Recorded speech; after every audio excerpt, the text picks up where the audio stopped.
금리와 유가 부담 속에서도 AI와 반도체 중심의 흐름이 이어질 수 있을지 시장이 주목을 하고 있습니다. 여기에 삼성전자의 파업 이슈, 엔비디아의 실적 발표, 그리고 스페이스X의 IPO 변수까지 더해지면서 글로벌 증시 변동성도 커지고 있는데요. 오늘 이영훈 IM증권 서울금융센터 이사님과 투자 전략까지 한번 잘 세워보도록 하겠습니다. 어서 오세요. 네, 안녕하십니까. 네, 뉴욕 증시 마감 상황부터 이야기해 보도록 하겠습니다. 국채 금리의 부담 속에서 혼조세로 마감을 한 모습이었고요. AI에 대한 기대감, 금리 부담 좀 충돌을 하는 모습이었는데 시장 분위기 좀 어떻게 보셨나요? 오늘 같은 경우는 이제 반도체 쪽이 전체적으로는 밀리고 네. 또 AI에 대한 노이즈보다는 이제 말씀하신 것처럼 국채 금리 특히 미국 쪽 국채 금리가 급등하면서 네.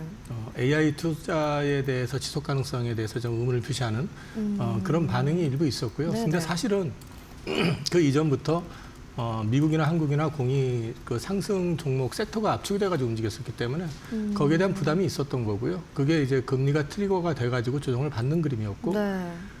이제 반대로 뭐 에너지라든지 상대적으로 또 잊혀졌었던 그런 쪽이 또 다시 부각이 되는 그림이 나왔었는데, 시장은 지금 AI에 대한 부담을 표현하면서 동시에 또 다른 대안을 찾고 싶어하는 마음이 좀 있는 것 같습니다. 지금 미국채의 어떤 움직임 자체는 사실은 유가가 또 트리거가 될 수도 있는 거지만 네. 문제는 뭐냐면은 전 세계 어느 나라든 간에 정부가 지금 계속 국채를 찍어낼 수밖에 없는 환경이라는 거죠. 그래서 이게 유가하고 맞물려 버렸을 경우에는 자칫하면 나중에 큰 노이즈가 될 수도 있기 때문에 향후에도 계속해서 이 국채의 어떤 흐름이랄까 이런 것들은 계속해서 모니터링 하셔야 될 것 같습니다. 네. 국채금리 이야기 해주셨는데 또 다음 질문으로 한번 이어가 보도록 하겠고요. 또 그 시게이트 경영진 발언 이슈도 좀 시장에 영향을 주는 분위기였을까요? 뭐 울고 싶은데 뺨 맞은 격이라고 생각하시면 되고요. 네.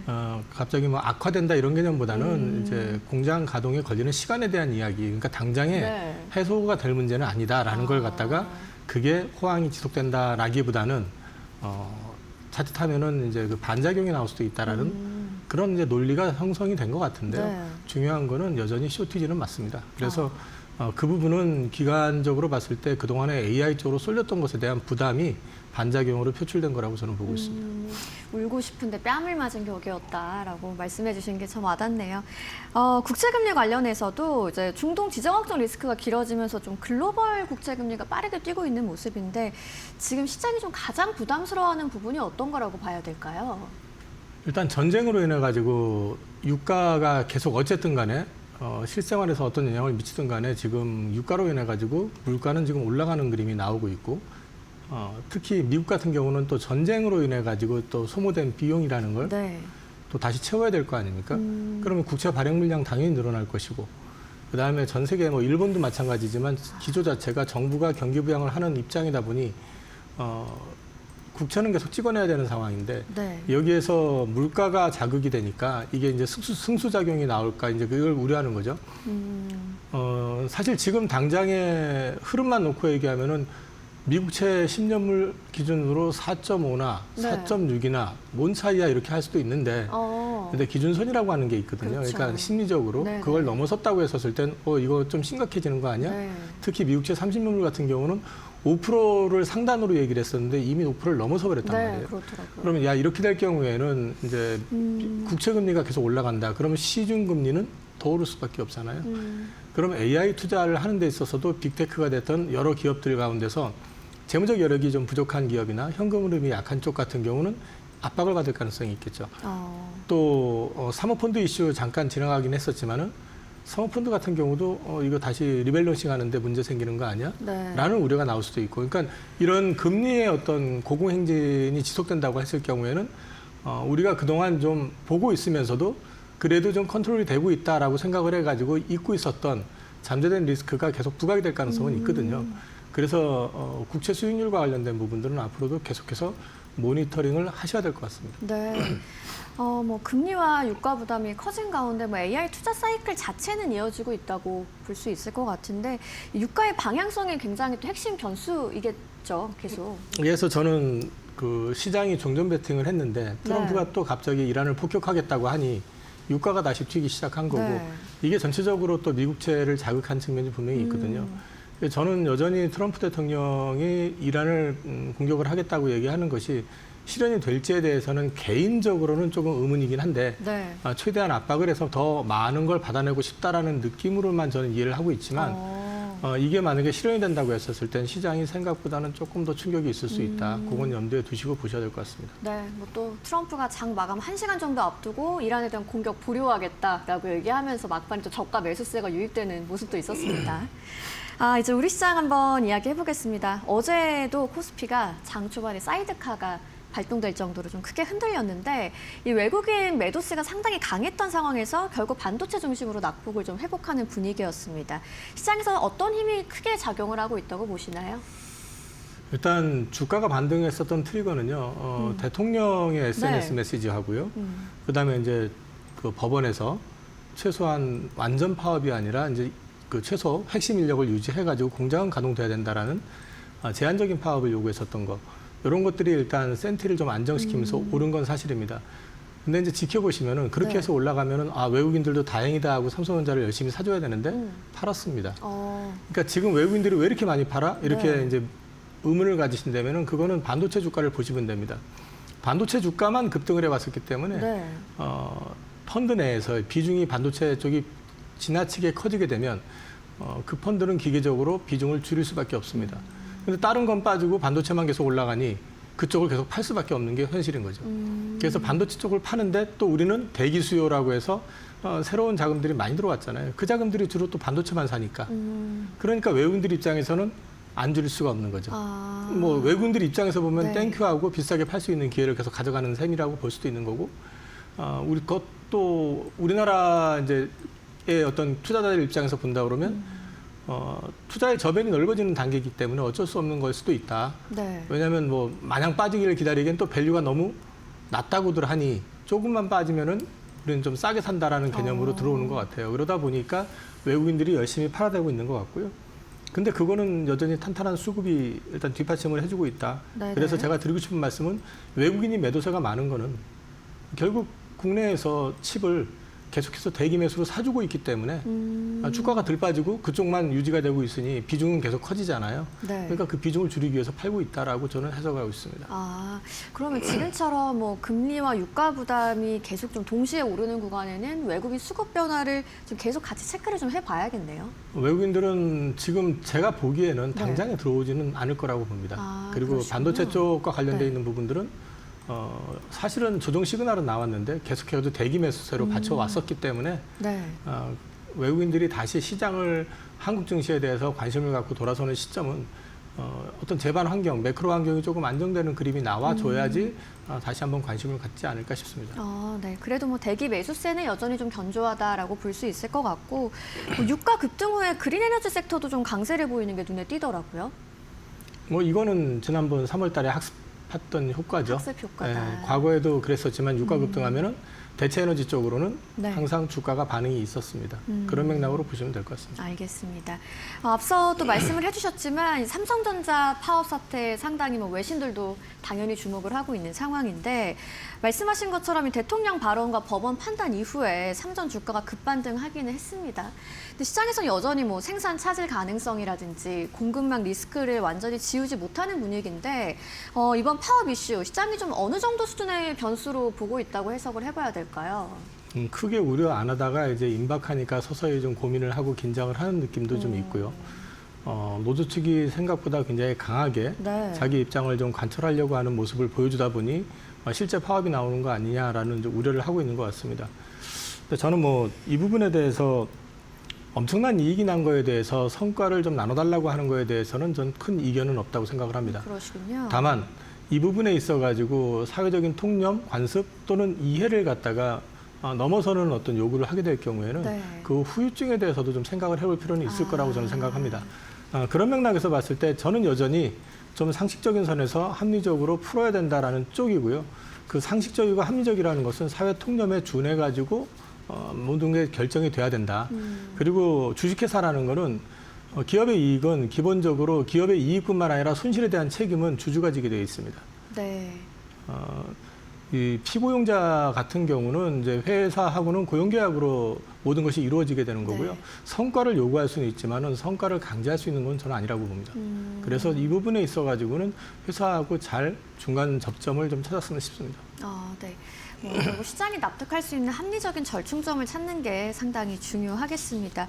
그래도 이번 반등 흐름을 보면 시장이 좀 결국 장기 생산 차질 가능성은 아직 낮게 보고 있다고 해석을 해봐도 될까요? 여전히 기대하고 있는 부분들이 있는 거죠. 그러니까 합리성에 전 기대를 하고 있는 거죠. 지금은 강해 네. 보이지만 네. 저 역시도 마찬가지로 그렇게 생각을 하고 있습니다. 네. 한편 또 노무라 증권이 이른바 59만 전자, 400만 닉스 전망까지 내놓으면서 시장이 또 다시 반도체 업황 기대를 키우고 있는 분위기인데요. 이런 전망의 근거는 어디에 있다고 보시나요? 이익의 연속성, 지속 가능성에 대해서 기대를 하고 있다는 거죠. 지금 이제 그 전에도 제가 멀티플 조정 가능성 네네. 길게 보면 그 얘기를 했었는데 그 얘기를 제가 사실은 제일 먼저 꺼낸 건 아니지만 네. 제가 그 얘기 꺼내고 나서 안 좋은 소리 되게 많이 들었거든요. 그러셨어요. 반도체에 대해서 네. 사이클 산업이고 이게 되게 민감도가 심한데 무슨 소리냐부터 시작을 해가지고 근데 저는 이 부분에 있어가지고 이번 AI 사이클은 네. 투자로 끝나는 게 아니라 이게 확산까지 이어져야 되기 때문에 생각보다 길어질 가능성이 있다라고 여전히 생각을 하고 있고요. 그 부분에 대해서 노무라라든지 JP모건이라든지 이제 서서히 관심을 갖고 있는 거 아니냐. 그 가운데서 특히 이제 장기 공급 계약 얘기 계속 나오고 있는데 그것을 선택을 빅텍이 하는 게 아니고 삼성이나 하이닉스가 한다는 것도 주목해 보실 필요가 있습니다. 그리고 HBM 수요가 네. 지속되는 한 그 레거시 쪽으로의 투자는 많아지기가 쉽지 않습니다. 이유는 뭐냐면 HBM은 업그레이드가 되면 될수록 이 수율은 높아지기가 어렵습니다. 그만큼 공정이 어려워지기 때문입니다. 그러면 거꾸로 말씀을 드리면은 웨이퍼 투입량 자체는 HBM 쪽에서 상당 부분 계속 잡아먹을 가능성이 높다는 거죠. 네. 그래서 레거시 쪽으로 갔을 때는 물론 설비 투자하고 늘리기는 하겠지만은 그쪽을 파격적으로 늘리기는 쉽지 않다. 지금 구조가 그렇다는 얘기고 이 시장 자체를 그렇다고 해서 빅테크라고 하는 여타 회사들이 넘보면서 들어올 수 있겠느냐 그것도 쉽지 않다라는 거죠. 네. 엄청난 설비 투자 자금도 필요하지만 거기에 따른 기술력도 필요합니다. 그렇기 때문에 여기는 진입장벽이 명확한 시장이고 글로벌 빅3가 시장을 주도하고 있는 거는 상당 기간 지속된다고 보면 이 부분에 있어가지고는 저는 생각보다 길게 갈 가능성을 시장은 좀 관심을 갖기 시작한 걸로 해석하고 있습니다. 네, 알겠습니다. 또 이제 시장이 주목하고 있는 게 바로 이번 주에 있을 엔비디아의 실적 발표입니다. 전 세계 증시가 정말 촉각을 곤두세우고 있는데 시장이 좀 어느 정도 수준의 실적을 기대하고 있는 건지도 궁금해요. 워낙 좀 기대가 큰 것 같은데. 근데 지금 전 개인적으로 그래요. 지금 엔비디아는 실적 발표가 네. 서프라이즈가 나와도 그럴 줄 알았어라고 반응할 네. 것 같습니다. 이제는. 네네. 그리고 포워드 가이던스 역시도 시장 전망치를 넘어서는 숫자가 나와야지 그것도 살짝 넘어서는 게 아니라 많이 나와야지 시장이 네. 반응을 하지 지금은 이미 상당 부분 반영이 돼 있는 느낌인 것 같아요. 그래서 저는 앞서도 제가 잠깐 말씀드렸었던 건 반도체 쪽 섹터로 쏠렸던 현상에 대한 부담이 좀 풀려나가는 시점이 아니겠느냐. 그래서 저는 약간 기간 조정 이런 쪽으로 네. 저는 좀 보고 있습니다. 그러면 이제 엔비디아 실적 잘 나오는 건 너무 당연하다라는 분위기인데 그럼 실적보다도 AI 투자 지속 가능성 쪽으로 좀 주목해서 보는 분위기가 될까요? 네, 이제 어떻게 발언을 할 것이냐. 그리고 이번에 중국에서 사실상 얻은 게 없잖아요. 네. 그렇죠. 네, 괜히 비행기 태워가지고 데리고 가놓고 나서 실제로 받은 건 아무것도 없지만은 오늘 보니까 엔비디아 젠슨왕 CEO가 이제 결국 중시장 열린다라고 자신감을 표명했는데 네. 그게 블러핑인지 실제인지에 대해서는 이제 실적 발표할 때 내용을 들어보면 알 것 같습니다. 알겠습니다. 실적 발표도 저희랑 계속 좀 주목해서 보시면 좋을 것 같고요. 스페이스X의 IPO 일정이 또 예상보다 빨라졌습니다. 6월 12일로 이제 예정이 돼 있는데 관련주들까지 들썩이는 분위기가 있는 것 같아요. 글로벌 증시 입장에서 어떤 변수로 해석을 해보면 좋을까요? 통상적으로 이렇게 대형 기업의 상장은 증시의 수급을 좀 분산을 시키고요. 네. 증시에는 좀 긍정적인 역할보다는 좀 부정적인 반응을 보였던 게 일반적이었습니다. 그렇군요. 그렇기 때문에 이번에도 비슷한 상황이 나오지 않을까 싶고 네. 그리고 제가 이제 반도체 섹터를 앞서부터 약간 좀 부담에 대해서 좀 완충이 돼야 되는 시점이 온 거 네. 아니냐는 말씀을 자꾸 드리는 거는 또 이런 부분도 분명히 있습니다. 그러니까 지금 반도체가 워낙에 급등을 했기 때문에 거꾸로 이런 스페이스X와 같은 우주 기업이 상장이 된다고 했었을 때 시장의 주목이 그쪽으로 넘어가게 되면은 차익이 생각보다 많이 나올 수도 있다. 그래서 네. 저는 이게 좀 시장을 좀 분산시키면서 기간 조정을 받게 하는 그 요인이 될 가능성도 있다고 보고 있습니다. 앞서 말씀하신 뭐 반도체 자금이 좀 분산될지 여부를 확인해야 된다라는 게 이 스페이스X 상장 이슈로도 연결이 되겠군요. 근데 뭐 우주 산업 역시 AI와 반도체와 연결된다는 부분에서 또 시장이 주목을 하는 것 같기도 하고요. 결국은 우주도 반도체입니다. 네. 그런데 일단은 문제는 자금이 그 스페이스X가 들어왔다고 해서 새로운 자금이 그만큼 그 이상이 들어오는 게 아니라 네. 시장에 있는 자금들이 활용이 되기 때문에 새 자금들은 결국 들어오게 하겠지만 그 속도가 채워지는 데까지는 시간이 좀 걸리거든요. 네. 그럼 기존에 있던 자금들 중에서 상당 부분의 자금이 글로 옮겨간다는 측면으로 말씀을 드리는 거죠. 뭐 스페이스X 뭐 단순한 우주 기업이 아니고 AI 인프라 플랫폼으로 본다라는 해석도 많이 나오는데 거기에도 동의를 좀 하실까요? 네, 결국 제가 계속 칩은 이번에 오래 갈 것 같다고 말씀드리는 네. 거는 AI의 확장성은 앞서도 말씀드렸지만 인프라에서 그치는 게 아니고요. 디바이스를 통해 가지고 더 확장이 될 겁니다. 네. 그 디바이스는 계속 말씀드렸던 자율주행과 휴머노이드 그리고 우주 비즈니스까지 같이 연결이 될 수밖에 없죠. 그러면 이제 스페이스X IPO가 나스닥 AI 테마 흐름의 새로운 기준점이 될 수 있다. 이런 평가에 대해서도 근데 저는 이제 수급 분산 말씀을 계속 드리는 거죠. 그리고 난 다음에 다시 재평가를 이제 받겠죠. 나중에 가서는. 네, 알겠습니다. 이제 마지막으로 뭐 금리, 유가, 반도체 이벤트까지 변수가 많은 한 주가 계속 될 것 같은데 이러한 변동성 장세에서 투자 전략 좀 어떻게 세워보면 좋을까요?